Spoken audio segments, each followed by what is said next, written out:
West Denver. Sleep deprived and heavily caffeinated. All right, let's do this then. This is the Jeff and Bill Show. I don't agree with that. They don't always agree, but hey, at least they have coffee. Coffee. And each other. I love you, man. God help us. I want to bless him. We need all the help we can get. Now here's Jeff Hunt and Bill Thorpe. The Jeff and Bill Show on News Talk 710 KNUS. It's 8 a.m. in the Mile High City on this Monday, September 22nd, 2025. Good morning, Denver, Colorado. You've tuned in to the Jeff and Bill Show, News Talk 710 KNUS. I'm your co-host, Jeff Hunt, along with Bill Thorpe, bringing you the freshest insights, hottest takes from the right, left, and center. Coming up after news and comment with Blake Olson, Jarvis Caldwell, the new top Republican in the Colorado House of Representatives, is going to join us. He's got a group he's got to pull together and lead. What's his agenda going to be? Can he turn things around in Colorado? He's going to be out there raising money, recruiting candidates, trying to take on the radical left that controls the Colorado state legislature. Yeah. Can he do it? And what's his vision? Yeah, is this going to be one of those ranching things where he's got to drive the cattle and make sure everybody's going in the right direction? Or does he end up being more of a city slicker, that he finds himself maybe a fish out of water, or even worse, like that old Super Bowl ad where they're herding the cats? Is he trying to herd cats? Yeah, we want to know how difficult this job is going to be and the path forward. This will be fun. If you have a question for him, be sure to text us at 720-819-5115, 720-819-5115. Now it's time for news and comment with Blake Olson. Blake Olson. Blake Olson, news and comment. Good morning, Monday, 57 and cloudy in Denver, expecting a high of 77 today. This portion of the news sponsored by Pastor Camp Heating and Air Conditioning at 303-777-1234 to learn more about special savings opportunities on Lennox equipment. Our top story. Father, forgive them, for they not know what they do. That man, that young man, I forgive him.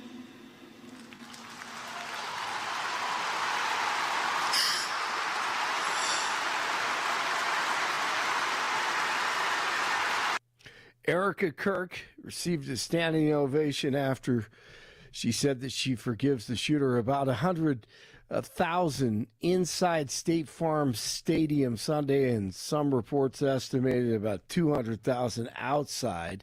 They remembered and honored Charlie and gave glory to Jesus, and most of the crowd stayed the entire time, which was incredible. I mean, it had to have gone on over 5 hours, and a lot of them moved by the memorial.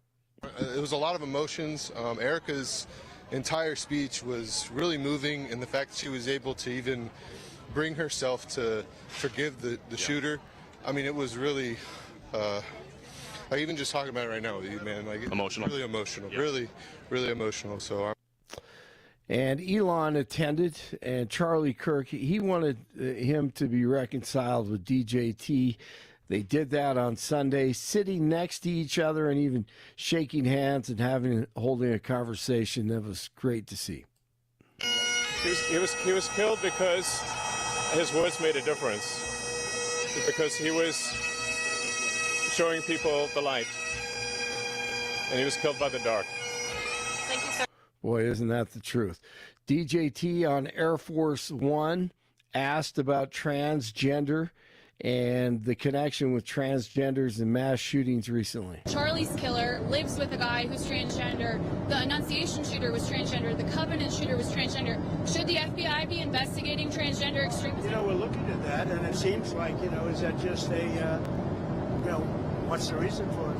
Yeah, there seems to be something, but we're looking at it very strongly. Something seems to be going on, but you can't make that statement yet. Also on Sunday, DJT calling out AG Pam Bondi on Truth Social, told her that, hey, guess what? It's time to get to work and round up the bad guys in corrupt government. In regards to Pam Bondi, who should she focus on as far as bringing accountability? Everybody, really. It's a big office. She's doing a good job. But focus on everybody. There are a lot of crooked people that were here before me. And people that almost destroyed our country. If I didn't win this election, our country would be destroyed. We wouldn't have a country right now. So he danced around it a little, but I'm guessing if nothing happens soon, she's gone. But right now, he just said, yesterday, he said that she's doing a good job. Stay tuned. 47 says he'll make a major announcement on autism today at the White House. He said he believes an answer has been found. The announcement is expected to connect autism in children to the use of Tylenol during pregnancy. World leaders and dictators gather in Manhattan this week for the United Nations General Assembly. More than 150 heads of state and their entourages will arrive at UN headquarters for the 80th session of the General Assembly. All right, John Oliver, if you don't know who he is, he's a late-night comedian, supposedly. He says Jimmy Kimmel's suspension is a warning sign for free speech under the Trump administration. Here's a little report. The Last Week Tonight host criticized ABC's decision to pull Jimmy Kimmel Live off the air over comments Kimmel made about the MAGA movement. If we've learned nothing else from this administration's second term so far, and I don't think we have, is that giving the bully your lunch money doesn't make him go away. It just makes him come back hungrier each time. The show was suspended indefinitely after the head of the Federal Communications Commission criticized Kimmel's remarks. Oliver also blasted Sinclair and Nexstar for what he said was bending to the FCC's will by pulling the show from their affiliates before the Disney-owned ABC decision. I'm Michael Kastner. They fired him, okay? It was a business decision. Clowns. Here's what I'm loving.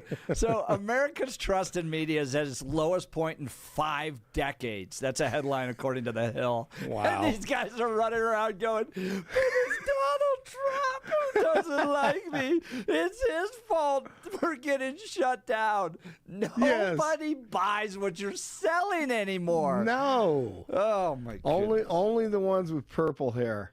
That's it. And there's not too many of them. No, and none of them are watching them either. Right, they're on social media. Oh, it's so funny to watch this world. out. I mean, America's trust in media at the lowest point in 5 decades. That is Nobody funny. believes these guys. Nope. Nobody watches these guys, and they're it's Donald Trump's fault.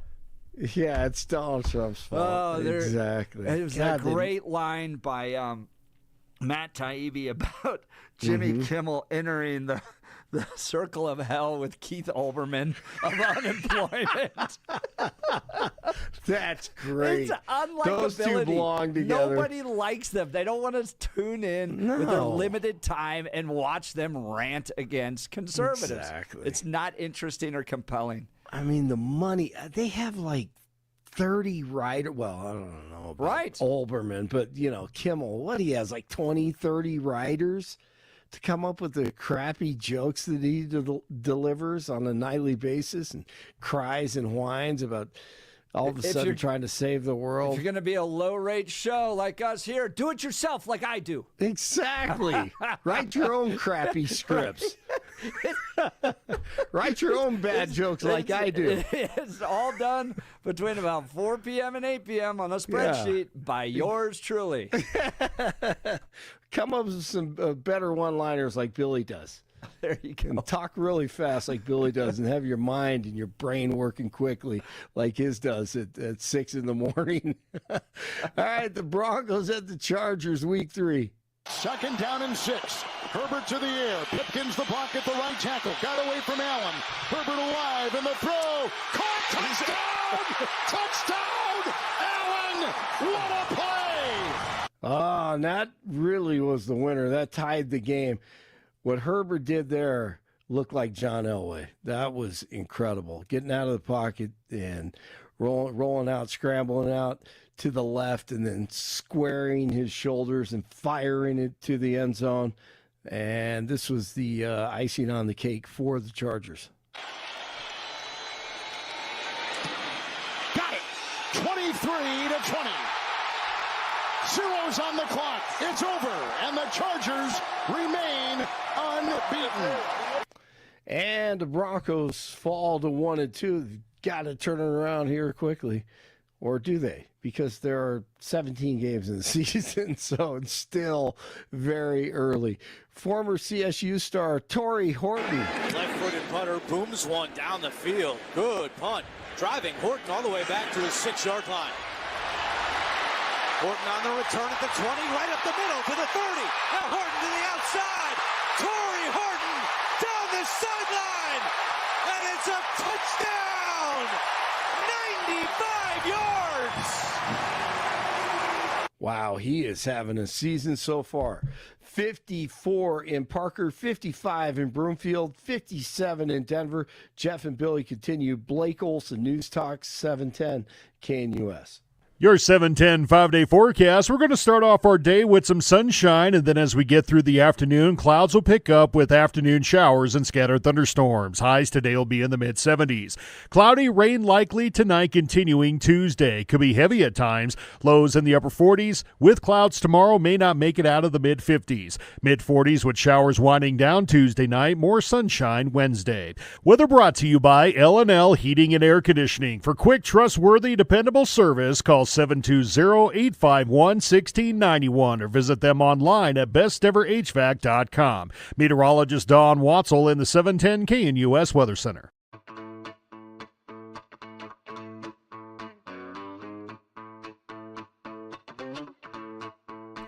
Welcome back to the Jeff and Bill Show, and I want to welcome Kyle Clark, Colorado Times recorder, everybody else that's going to be tuning in right now because they want to hear from the man himself. He's the top Republican in the Colorado House of Representatives, elected over the weekend. Friend of the program, Representative Jarvis Caldwell. Good morning, sir. Welcome to the Jeff and Bill Show. Yeah, good morning. Congratulations. Gentlemen, I really appreciate you having me. Thank you.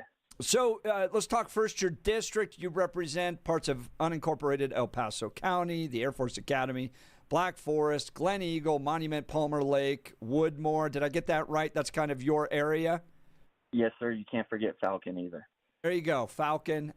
So let's dive into the vote. How did it go? I believe it was over the weekend. Discussions. How do you feel coming through and now being the new minority leader for the Colorado House of Representatives? Yeah, well, I appreciate it very much, and I appreciate all the House Republicans for putting their faith in me. And, I got started right away within about an hour or two after the vote Saturday morning. I was with the state party chair, Berta Horn, and I was with the chair of the Young Republicans, Josh Sonnenberg, and we were shooting automatic machine guns down here in Colorado Springs and talking about how we're going to win next year. And later that night, I was with the Libertarians, with CSSA at an event, and we were talking about how we can work together on the things we don't agree with. So we're not going to waste any time here because we have elections to win next year, and that's what we're going to do. That's Representative Jarvis Caldwell. He's the new House Minority Leader. Now, I did see some posts coming from other members of the Republican caucus saying that they're frustrated. They may need to even form a new caucus. Brandy Bradley saying that. Have you had a chance to talk to Brandy Bradley, or what's your message to her to win her over and build unity within the Republican Party? Yeah, I saw the post from Brandy, and I'm sure everybody's aware now.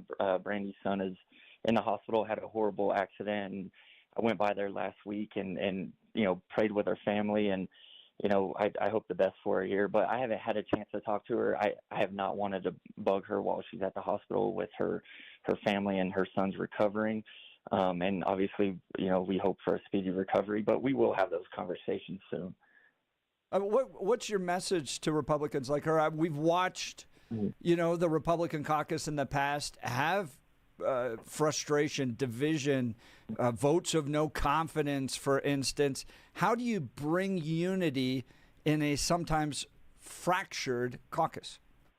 Yeah, for sure. So in some capacity or another, I've served under 3 different minority leaders. I was an aide before. I was a communications director under Mike Lynch. When I was an aide, it was Hugh McKean.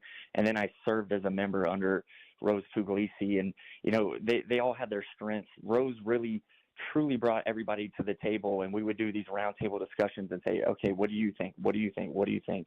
And then whoever the caucus felt had the best idea, that's what we went with. And nothing's going to change about that because I don't know everything, and so I want the opinions from everybody. And so, things get hectic during session, but we're all on the same page, and we all pretty much have the same beliefs. And so it's just kind of the strategy maybe where we differ at. But that's something we can get over quick. We did really, really good this past session and special session, and we're going to continue to do that.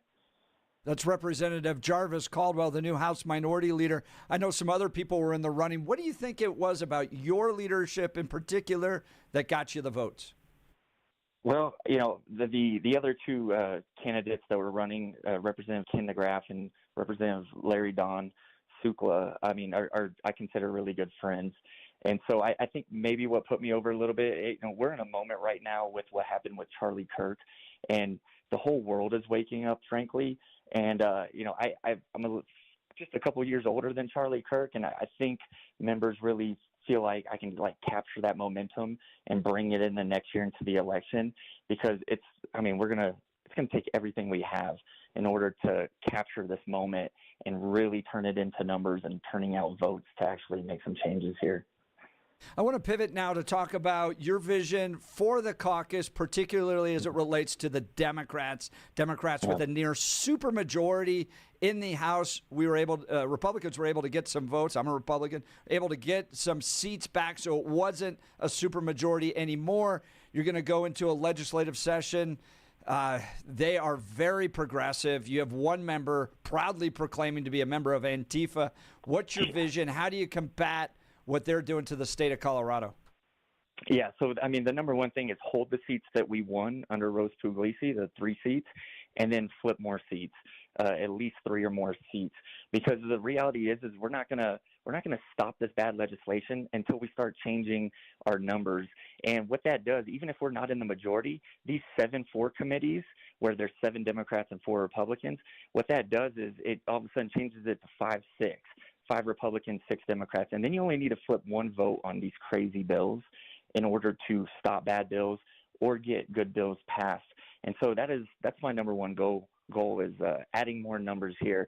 And the Democrats, their approval ratings are underwater, even Colorado Democrats, and we're going into a session where we're estimated to be $1.5 billion budget deficit compared to the $1.2 billion we had during special session and during the regular session. So I think people are kind of fed up, and they're going, you guys are coming back for a special session, but not to cut spending. You're coming back to raise taxes on small businesses. And people aren't happy about that. They're saying, listen, get responsible. I have to live within my means. You have to live within your means. It's Jarvis Caldwell. He's the newly elected House Minority Leader, which means he's the top Republican in the Colorado House of Representatives, joining us this morning. So you're out there looking for people to run. You're going to be in charge of recruiting a good team. What are you looking for someone to serve in the State House? Well, number one, we need to have conservatives, right? You need to be a Republican, but I don't discriminate on age or anything like that. Are you passionate? Are you a hard worker? Because this is a hard job. We're leaving very, very early in the morning from our houses, and we're getting back very, very late at night. Sometimes we're sleeping at our offices on the couch. It is very hard work that you guys you don't really see it unless you're there, or if you know one of us and talk to one of us. You got to be a hard worker. You got to be willing to do what's right. Again, you need to be conservative, but we cannot have seats that there's no Republican in. I don't care what the district looks like. We need a candidate in every single seat, and you can reach out. You can go to the Colorado House Republicans website. There's a contact information there for us. Reach out to us if you're in one of those seats, or if you're in a seat that a Republican is maybe term limited in and is not going to be running again, because there's no excuse not to have all the seats filled, at least with a candidate. I want to ask you about Rose Puglisi's resignation. Mm-hmm. In part, she talked about the toxicity down there with the Democrats, how vicious they were around Ryan Armagost, that whole issue.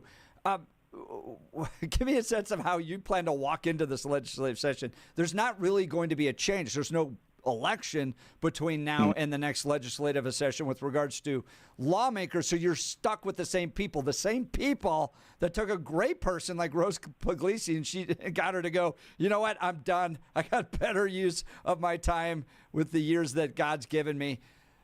Talk to me about how you're going to walk into this legislative session knowing that's what Rose went through.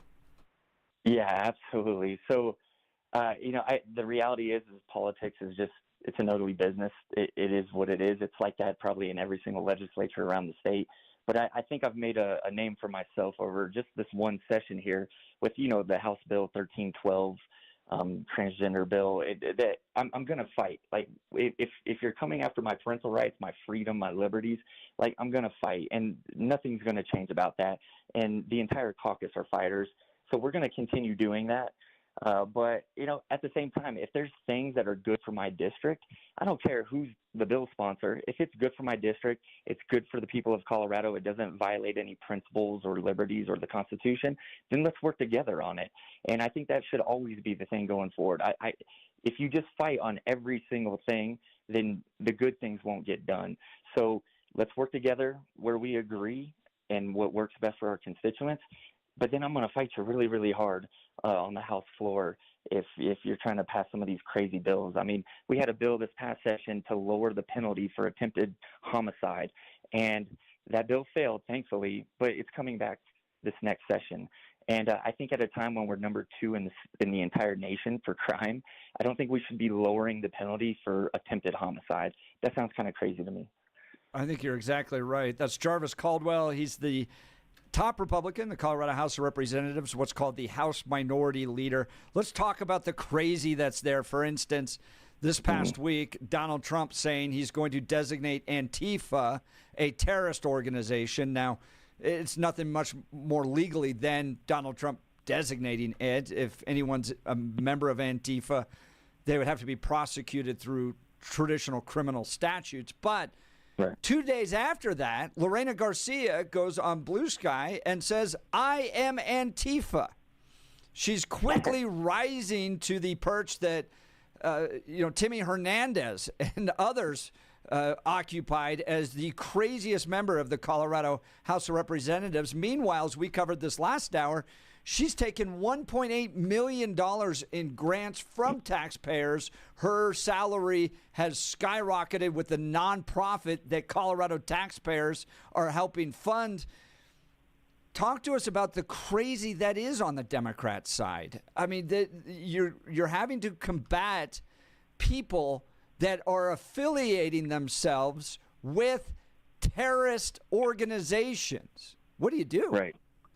Yeah, so I know Lorena well because we serve on judiciary together, and she's the co-sponsor or the prime sponsor of a lot of the worst bills that we've seen during the session, one of them being House Bill 1312. Just first and foremost, I am fully in support of President Trump designating Antifa as a terrorist organization because that's what they do. They terrorize communities. I mean, we've seen it in Denver. We've seen it in Colorado Springs. Like, these aren't peaceful protesters. They're out there wearing their black bloc that they call it, and they're throwing rocks at cops and fireworks, and they're, smashing windows. Like, they're absolutely a terrorist organization, so I fully support that. I saw Lorena Garcia's post about I am Antifa. I don't know what comes of that. I did see a follow-up post where she's saying, well, of course I'm anti-fascist. Everybody should be anti-fascist. So she was kind of backtracking or kind of, just being coy with it. But so I don't know what comes of that. But that's the kind of ideology that is growing at the Capitol, right? We're getting more and more members who are members of, like, the Democrat Socialists of America, right? I'm only 36 years old, but when I was a kid, socialist is a really bad word, and now we have literal elected members who are part of a group called the Socialists of America. And so I really hope Coloradans are waking up to this and just how radical it's getting up there at the Capitol.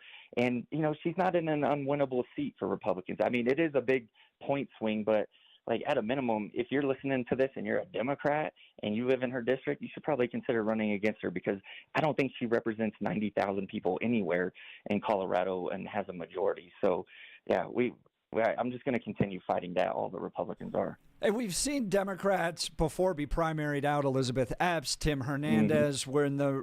I mean, when you're embracing anti-Semitism, and the leaders of the Democrat Party in Colorado are, for the most part, Jewish, not smart. You saw them organize and primary out those extreme anti-Semites. So there is a movement. Democrats could primary Lorena Garcia and put somebody that is not claiming association with a terrorist organization as designated by Donald Trump. Might be a smart move on that part. We're talking with Jarvis Caldwell. He's the House Minority Leader. I want to talk to you about where the voters are in Colorado because, look, brother, you and me right now, I go down to the Bernie Sanders rallies, and I talk to the people there. And, yeah, you have an element of absolute craziness. I mean, I've been kicked in the back. 8 million people watched it online. By members of the crazy wing of the Democrat Party. But 30,000 people showed up for Bernie Sanders. I'm going to bolster my argument here with the poll that came out from Dave Flaherty and Magellan Strategies, that the person with the highest favorability among Colorado voters is AOC. So what I'm seeing is not full embrace of Antifa by the Denver voters. But for whatever reason, and I want to understand from your perspective what you think, they seem to be really drawn to a socialist. Bernie Sanders, AOC, more government. So they're mad about the direction of the state. They're electing Democrats and then going, the state's going in a terrible direction. It's so expensive. I can't afford here. Crime's terrible. I want more Democrats elected.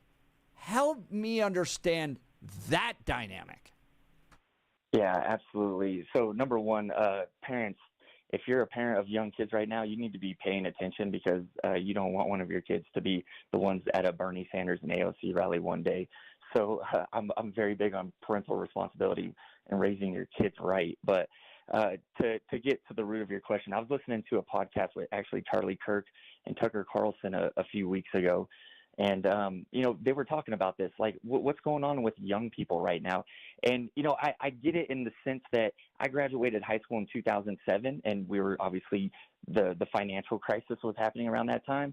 And whenever you have these economic hard times and you have these young people who are, working 2 or 3 jobs and, they just graduated high school or just graduated college, they have a degree, and now all of a sudden they can't get a job and they have all this student loan debt, you start getting almost rebellion towards the system, right? And they start saying, you know what, maybe capitalism isn't good, or the different things that they say. And so I think that's what we have to focus on is here's our economic policy, and here's why it works. Here's why it has built the greatest country to ever exist in the history of the world. And bring that to them and show them this is the way. Kind of the AOC Bernie Sanders style is what we've been doing in Colorado, and that's why it's failing, right? Like that is we're overspending, we're overtaxing, we're overfeeing.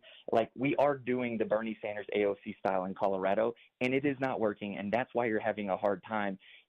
We have better ideas.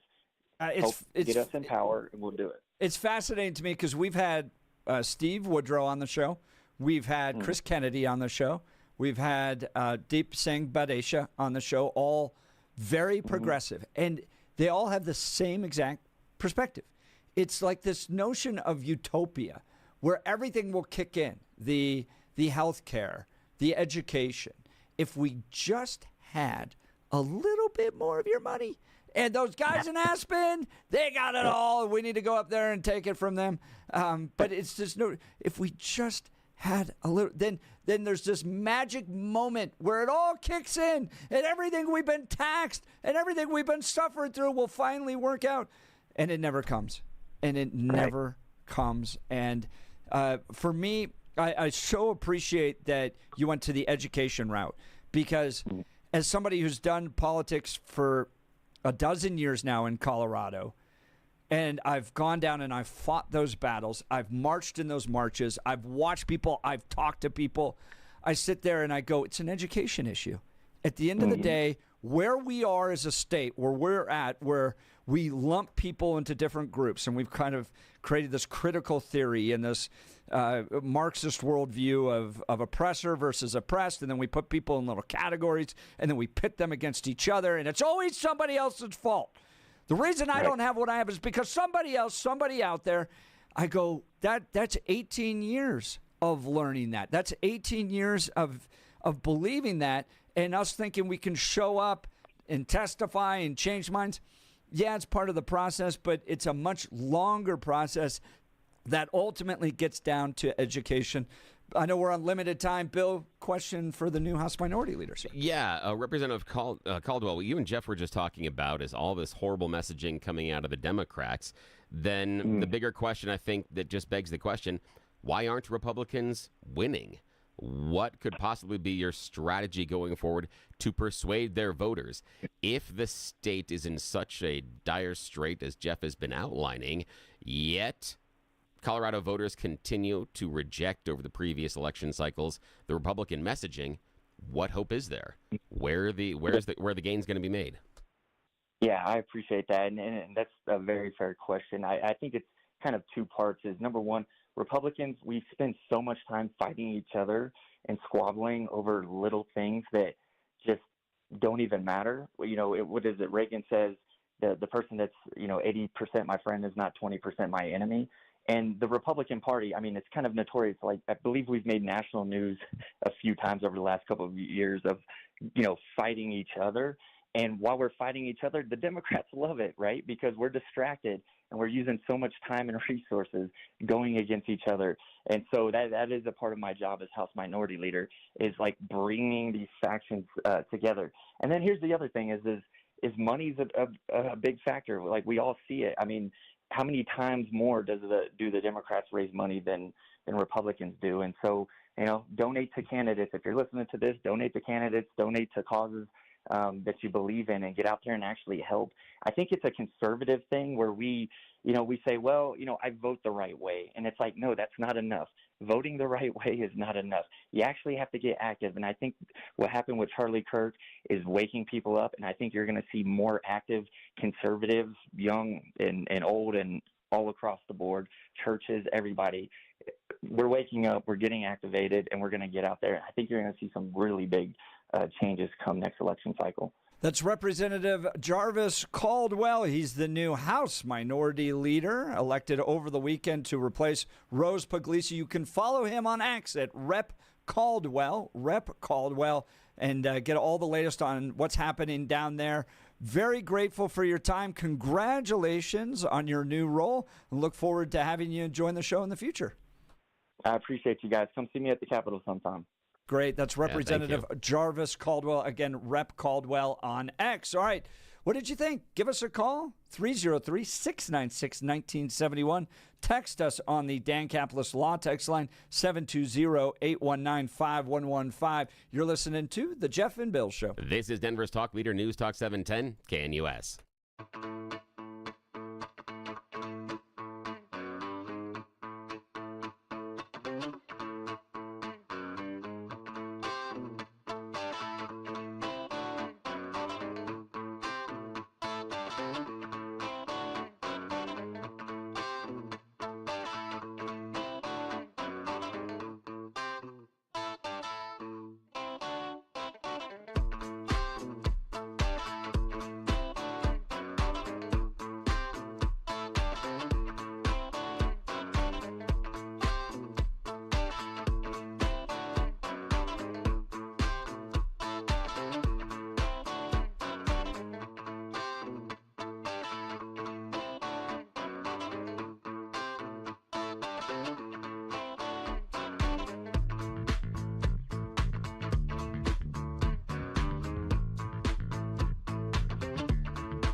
Welcome back to the Jeff and Bill Show, wrapping up a great conversation with the newly elected Colorado House Minority Leader. We've watched a few of them go through that position. They've always been great friends of the show.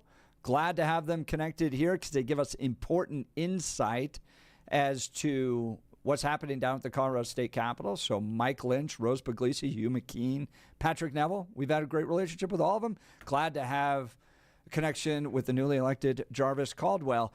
Now, we did ask, or we may end up with Representative Brandy Bradley giving a response maybe tomorrow. We'll have to see. She writes, I'm a grassroots conservative that will not sit idly by while her party becomes complicit with Democrats that are hell-bent on ruining our state. And if that means another caucus needs to form, then I have plenty of time on my hands to do so.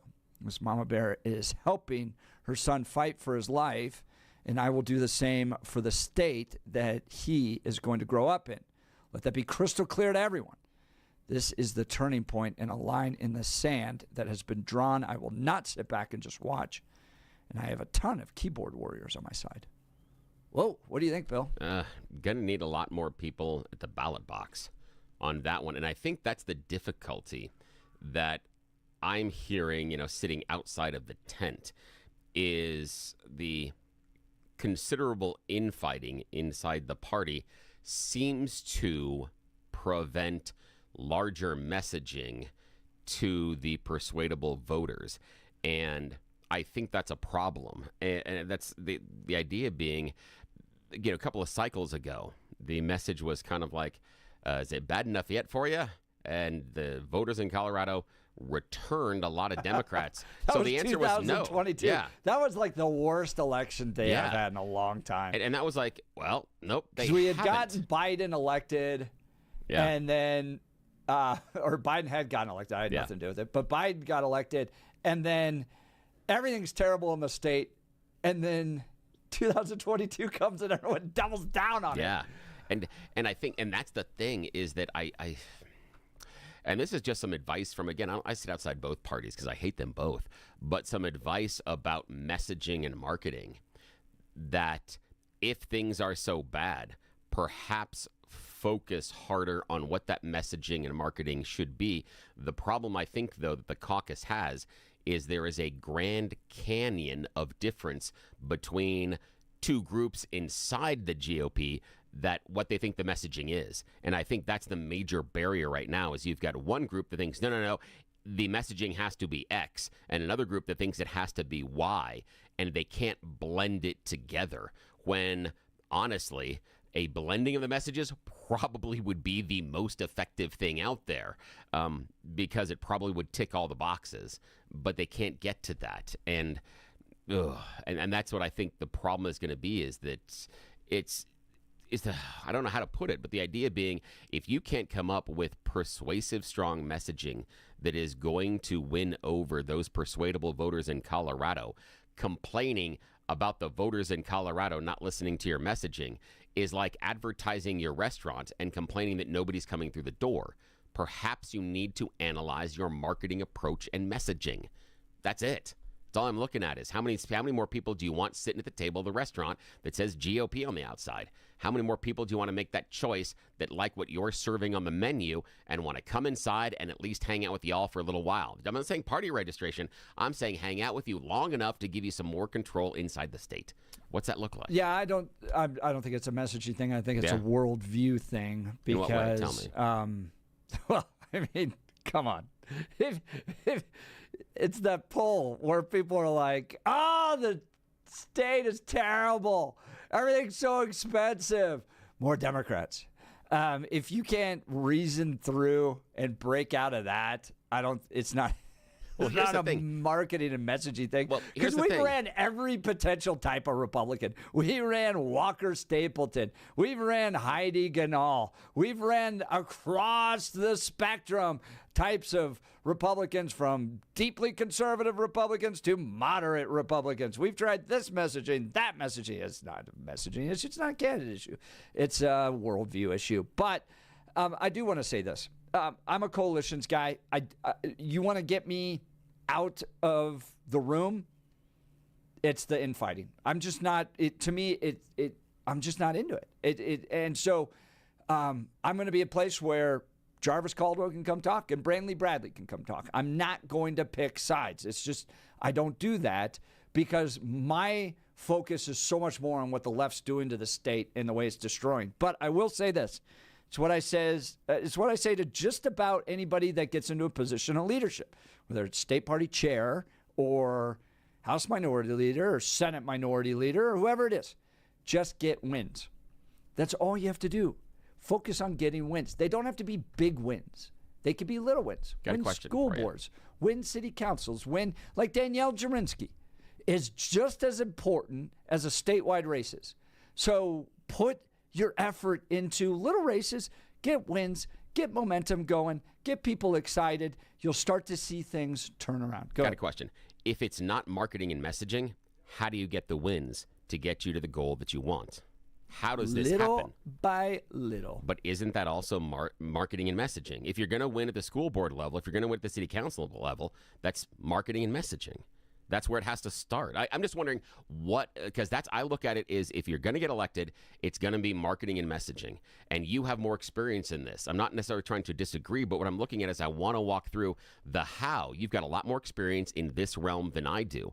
I see it as, well, your marketing and messaging, you've got to go back to how you're advertising and communicating to voters what you feel are priorities and what changes you can enact.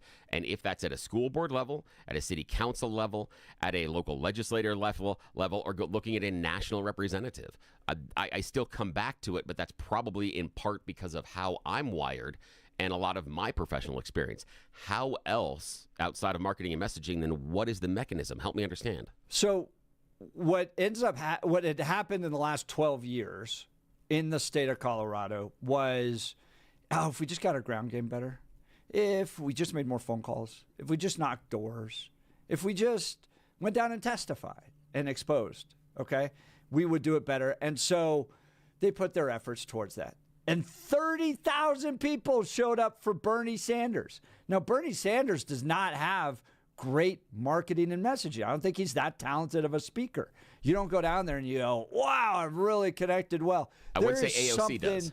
I would say AOC has great marketing, great messaging. I would diverge on that one. Bernie, no, but AOC, yes. But the point being, there's something much deeper than, gosh, we just need better flyers for our candidates. Because that would just be a pure marketing thing. If we just had better flyers for our candidates, we might win. I disagree that better flyers is necessarily better marketing. Better messaging is better marketing.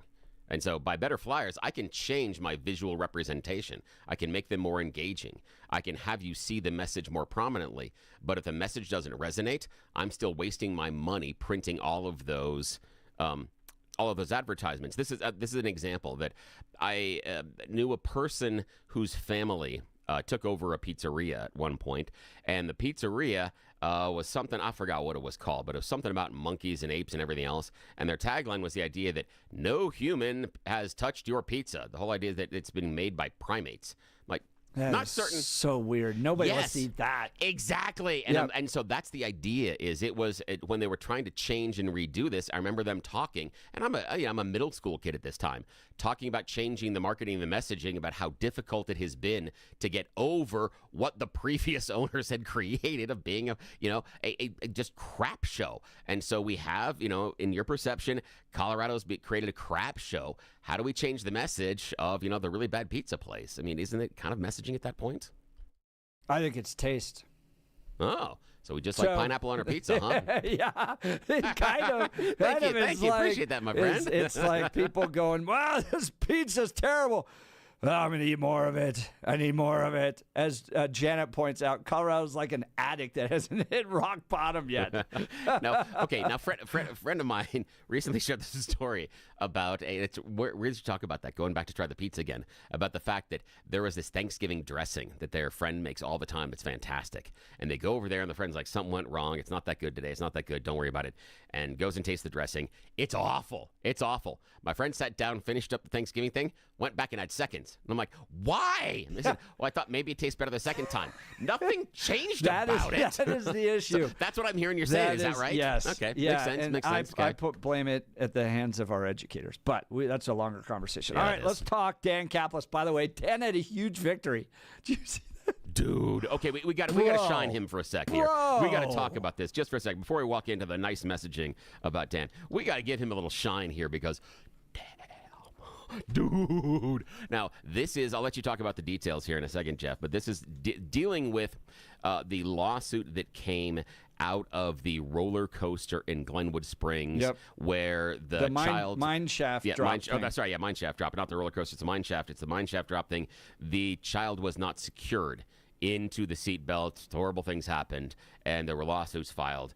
And did Dan clean the clocks of the other lawyers? Yep. Wow. They had claimed that it was a flawless safety record. Dan, through his investigations, was able to prove that it wasn't. And the jury They were hiding stuff. Yep. Yes, they were jury hiding safety finds problems. Glenwood Caverns liable for over $200 million in wrongful death suit. We have told you Dan Caplis wins.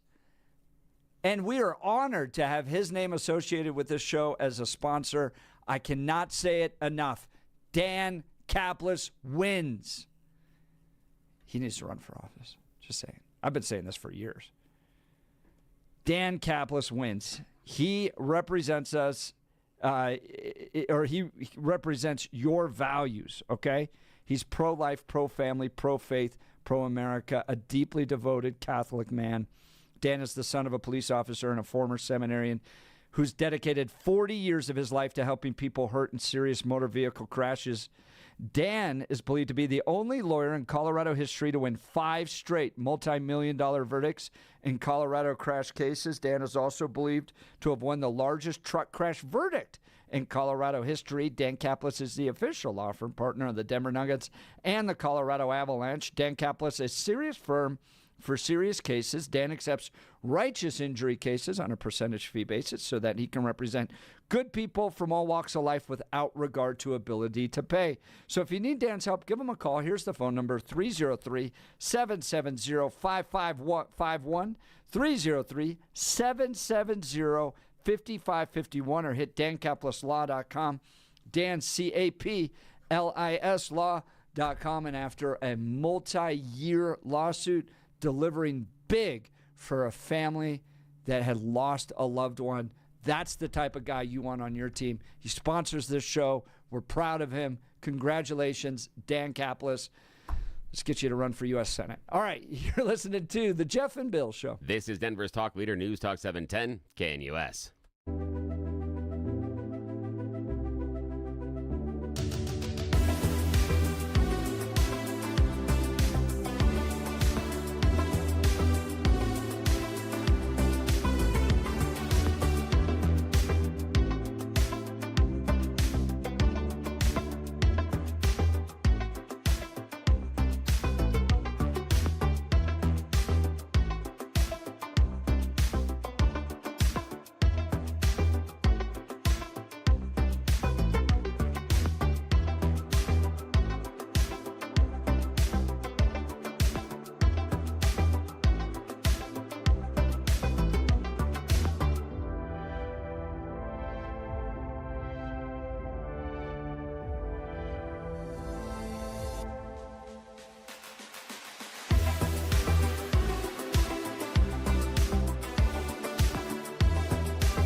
Welcome back to the Jeff and Bill Show. We had a great conversation this hour with Representative Jarvis Caldwell, the new House Minority Leader, about the direction of Colorado. And to my point, Tony with the text message proving it perfectly.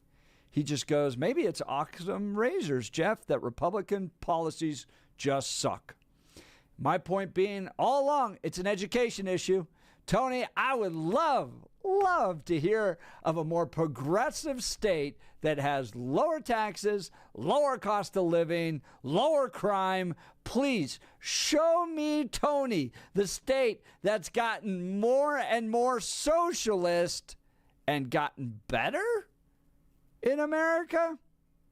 Tony, that's why it's an education issue. Y'all keep doubling down on just bigger and bigger government, and somehow things will get better. It never happens. All right, next hour, we're going to be joined by Kelly Caulfield. She's the executive director of the Common Sense Institute. Great study out on the Denver budget. Where has money been going the last decade? They analyzed it all and have a comparison over the last 10 years. This is a conversation you're not going to want to miss, especially in light of that bond question. You're listening to The Jeff and Bill Show. We are Denver's talk leader, News Talk 710, KNUS.